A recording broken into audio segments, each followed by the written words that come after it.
I never thought the woman I loved would lie about something so sacred, something that could change two lives forever.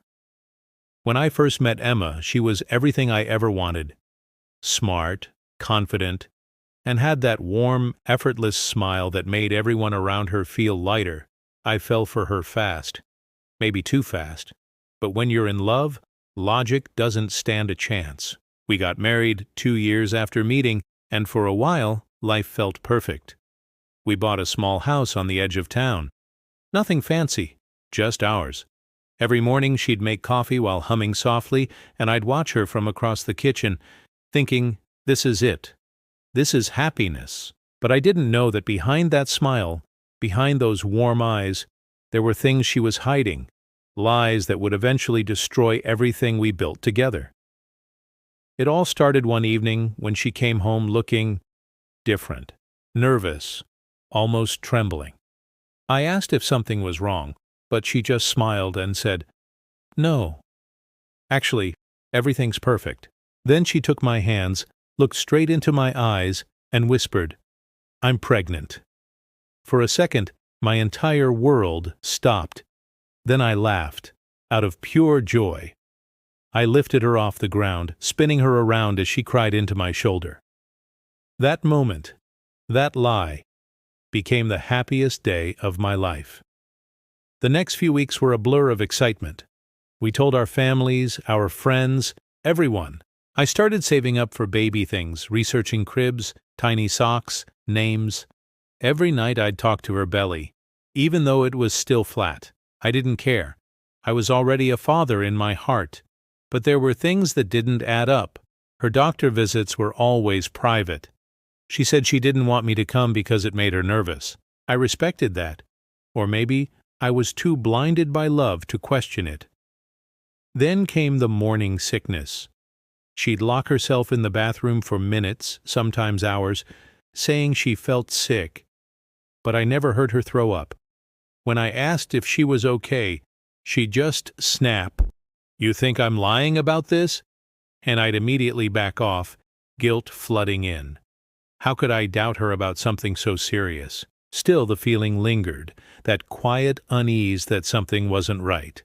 One night I walked into the bedroom to find her asleep, her phone buzzing on the nightstand. I never snooped before, but this time I don't know why. I did.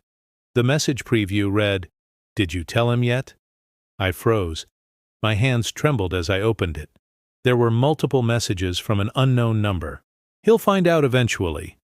You can't keep lying forever. I'm not part of this anymore." My heart sank. My body felt cold. I stood there staring at the screen, trying to make sense of it. Who was this person? What were they talking about? Just then, she stirred in her sleep. I quickly placed the phone back and stepped out of the room, my mind spinning. I didn't sleep that night. My thoughts kept circling around one question: what if she really was lying? Days passed and the doubt grew heavier. Every smile, every gentle touch, every "I love you" started to feel hollow. Then, one morning, I decided to go with her to her appointment. She resisted at first, saying, "It's just a routine checkup, you'll get bored." But I insisted. Eventually she sighed and agreed. We arrived at a small clinic I'd never seen before. It looked sketchy. Not the kind of place you'd go for pregnancy care. She told me to wait in the car, but I said I wanted to be there. That's when she snapped, "Why can't you just trust me?" Her voice cracked, and I could see fear in her eyes. Not the kind that comes from being emotional, but the kind that comes from being caught. I stayed quiet. She walked inside, and I waited. 10 minutes, 20, 30. Finally, I went in. The receptionist looked up, confused when I asked about Emma's appointment. She checked her list, then shook her head. "Sorry, there's no Emma scheduled today." That's when the truth began to unravel, and I realized the woman I thought I knew might not even exist the way I believed. When I walked out of that clinic, my heart was pounding so hard I could hear it in my ears. No appointment, no record, nothing.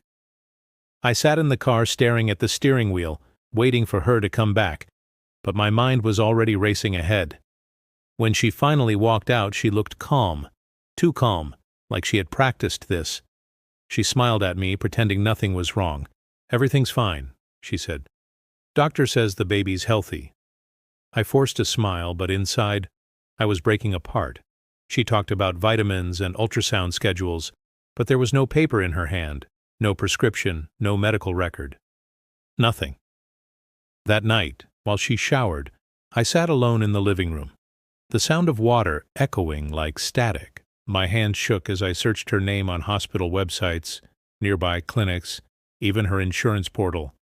There was nothing. Not a single appointment logged. That's when the truth began to take shape. My wife wasn't pregnant, but I couldn't confront her yet. Not without proof.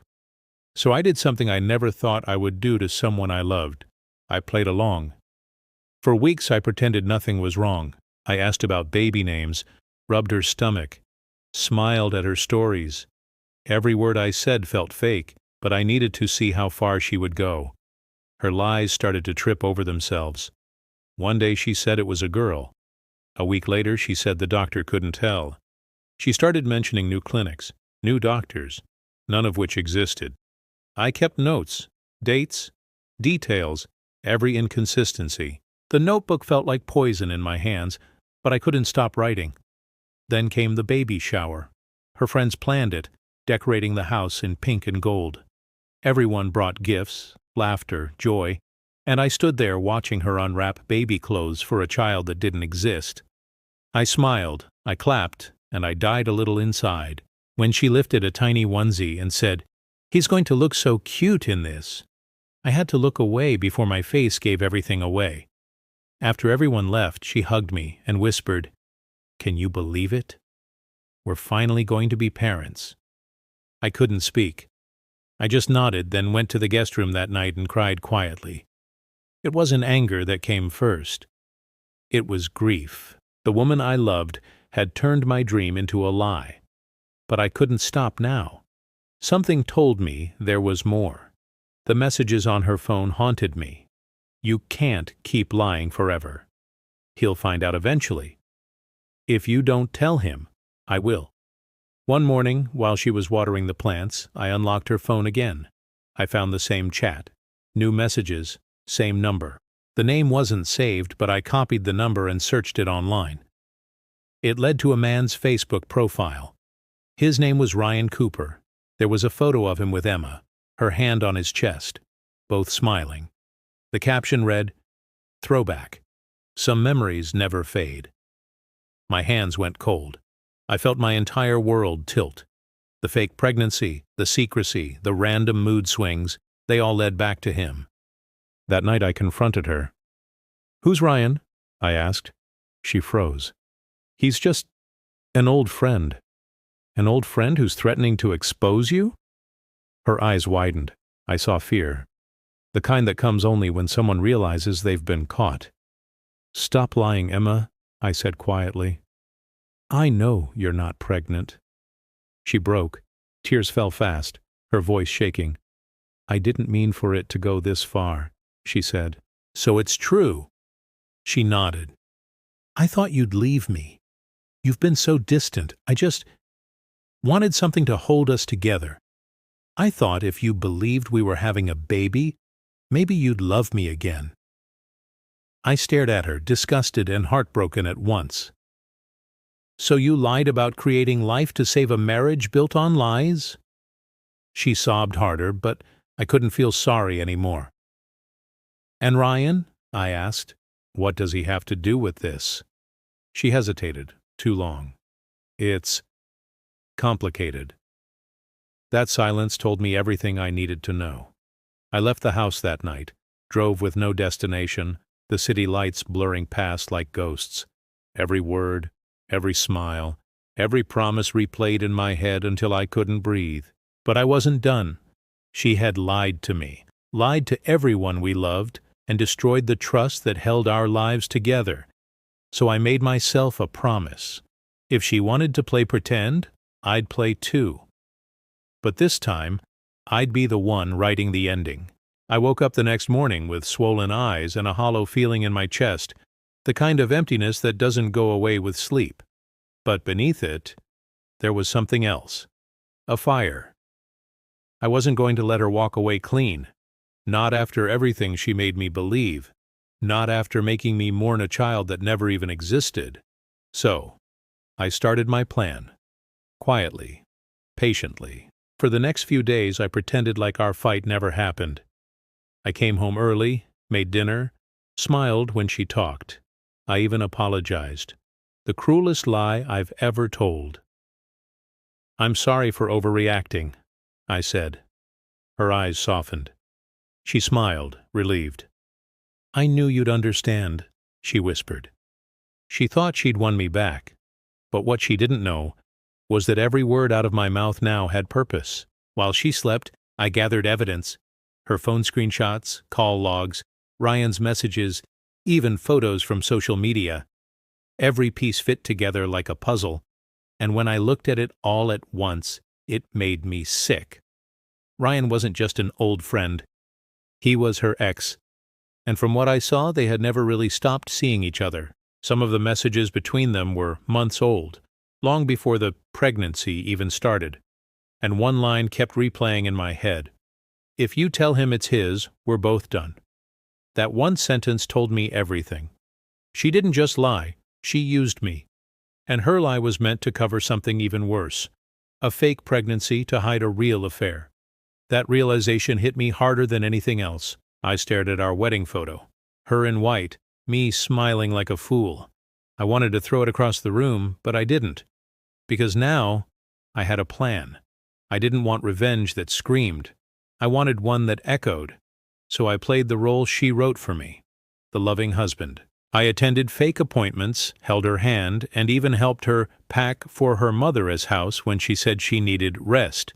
Every moment of kindness I gave her now was a seed, one that would bloom the day truth came out, but I couldn't do it alone. I called Ryan. At first he didn't pick up. Then one evening he answered. "Who's this?" "It's Emma's husband." There was silence. Then a long exhale. "I was wondering when you'd find out." His voice was calm. Too calm. Like a man who already accepted the chaos he helped create. "I know everything," I said. "And I'm not calling to fight. I just want to hear it from you." He sighed. "She told me she was pregnant. Said it was yours. I panicked. We ended things after that. I didn't want to ruin your life." I laughed bitterly. Too late. Then he said something I didn't expect. "She used us both. You think she lied to save your marriage. She lied because she couldn't stand being ignored. She wanted attention. That's all it ever was." When I hung up, I didn't feel anger anymore. I felt disgust, but not just for her, for myself too. For believing, for trusting blindly, for loving so deeply that I ignored every red flag. The next week she came to me smiling. "The doctor says I'm due in a few months," she said, eyes glowing with fake joy. "That's wonderful," I replied softly. "We should celebrate." I took her out to dinner. A nice restaurant. Candles, music, laughter. I let her talk. I let her pretend. And while she was in the restroom, I opened my phone and hit send. One message, sent to all our friends, family, even her parents. Attached were the screenshots, the messages, the truth. When she came back to the table, her phone started vibrating. One notification, then another, then another. Her smile faded. "What did you do?" she whispered, voice trembling. I leaned closer and said quietly, "I just told the truth you were too afraid to say." She froze, staring at me like I'd pulled the ground out from under her feet. People around us started whispering as she scrolled through her phone. Her hands shook. Her face went pale. Then she stood up, tears spilling down her cheeks, and ran out of the restaurant. I didn't follow her. I just sat there, breathing, finally feeling the weight lift off my chest. For the first time in months I felt free. But the story wasn't over yet, because sometimes, when you destroy a liar's mask, you also uncover the darker truth hiding underneath. For a few days after that dinner, the house was silent, painfully silent. Her clothes still hung in the closet, her perfume lingered in the air, but she was gone. No messages, no calls, only a single text 3 days later. "You ruined my life." I stared at the screen for a long time, feeling nothing. No guilt, no anger, just emptiness. Because the truth was, I hadn't ruined her life. She had done that herself. Word spread fast. Friends stopped asking questions. They already knew. Her parents called once asking if it was true. I told them yes. Every word. They didn't call again. I thought that was the end, that my revenge was complete. But life has a strange way of continuing the story when you think the credits should roll. A week later, I came home from work and found her sitting on the porch. Her hair was messy, her eyes swollen, makeup streaked like ink across paper. She looked small, broken. "I had nowhere else to go," she said quietly. I didn't say a word. I just opened the door and walked inside. She followed me in, hesitantly. The silence between us felt like glass. One wrong word and it would shatter. She sat down at the kitchen table, fidgeting with her hands. "Everyone hates me," she whispered. "My parents won't talk to me. Ryan blocked me. I've lost everything." I stood across from her. "You didn't lose it, Emma. You threw it away." Her eyes filled with tears. "I know. I don't expect forgiveness. I just wanted to explain." I leaned against the counter, arms crossed, saying nothing. She took a deep breath. "Ryan and I were together before you. When you and I started dating, he came back into my life. I didn't plan to cheat, but I did. And when I found out I wasn't pregnant, I panicked. I thought you'd leave if you found out about him. So I lied. I said I was having your baby to keep you close." Her words were knives, each one cutting deeper. "So all of it," I said slowly. "The doctor visits, the sickness, the baby shower. It was all fake." She nodded, tears streaming down her face. "I didn't mean to hurt you. I just didn't want to lose you." I wanted to scream, to ask how someone could lie so easily about something so pure. But instead, I just said, "You didn't lose me because you lied about being pregnant. You lost me because you thought I was stupid enough to believe forever." She sobbed into her hands. I walked past her and opened the front door. "You should go." She looked up, eyes red. "Please, I have nowhere." "Emma," I said softly, "you had a home. You had love. You had truth. You traded all of that for control." She didn't argue this time. She stood up slowly, walked past me, and left. As the door closed behind her, I felt something shift inside me. Not anger, not even sadness, just peace. The next morning, I packed up her things and mailed them to her parents' house.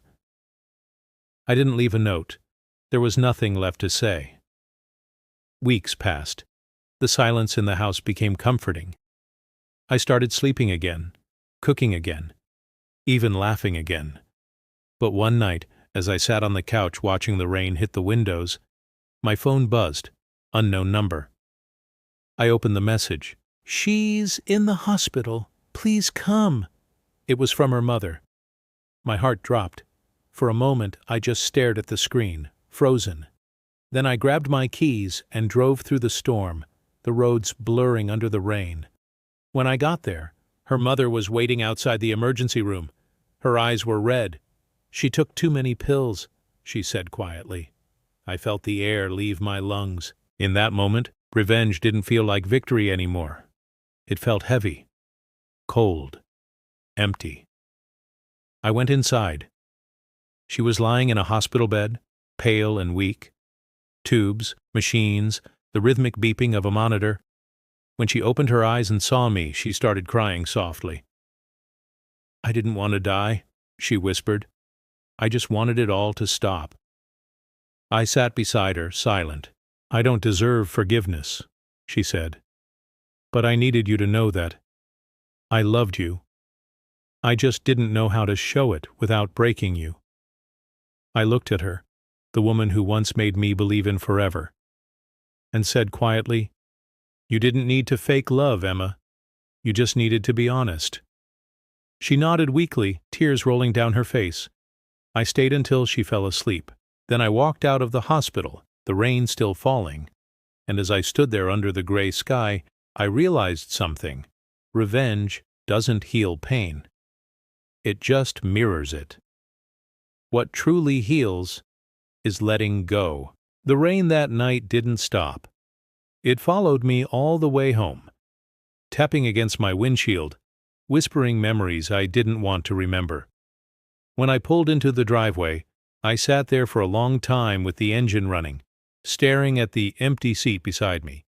The same seat where she once sat, laughing, talking about baby names that never existed. For the first time, I didn't feel anger anymore, just a quiet kind of sadness, the kind that doesn't burn, it just stays. Over the next few weeks, I visited her in the hospital a few times, not out of love, but out of closure. She was different now, fragile, quiet, no makeup, no lies. Just a woman stripped bare of the image she built. One day she asked me, "Do you hate me?" I thought for a moment before answering. "No," I said. "I hate what you did, but hate's heavy. I don't want to carry it anymore." She nodded, and a small, sad smile formed on her lips. "You always were kinder than I deserved." That was the last time we spoke. She moved away after her recovery, to another city, another life. We didn't text, didn't call. We just disappeared from each other's stories. But life has a strange way of reminding you of the past when you least expect it. A few months later, I was at a cafe downtown when I saw her name on the news feed scrolling across a TV screen. "Local woman launches support group for mental health awareness." It was her. Same name, same smile. But this time, different eyes. Softer. Real. I don't know why, but I smiled. Maybe people do change when the truth finally breaks them open. As for me, I learned to rebuild. Slowly. Quietly.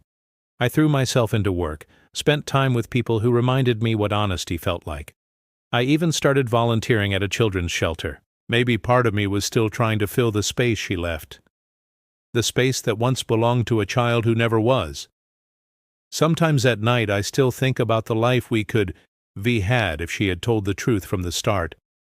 But then I remind myself, love built on lies always collapses, no matter how beautiful it looks in the beginning. One evening, months later, I was walking home from the shelter when I saw a young couple across the street. The woman was pregnant, her husband's hand gently resting on her belly. They were laughing, unaware that anyone was watching.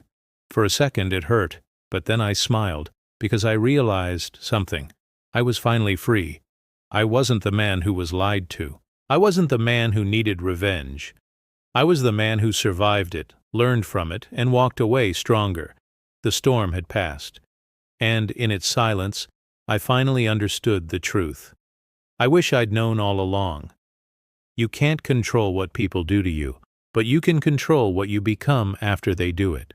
That's the real revenge, not exposing them, not destroying them, but living better without them. I looked up at the sky that night, the city lights reflecting off the clouds, and whispered quietly to myself, "I forgive you, Emma. Not for you, but for me." And for the first time in a long, long time, it didn't hurt to say her name anymore.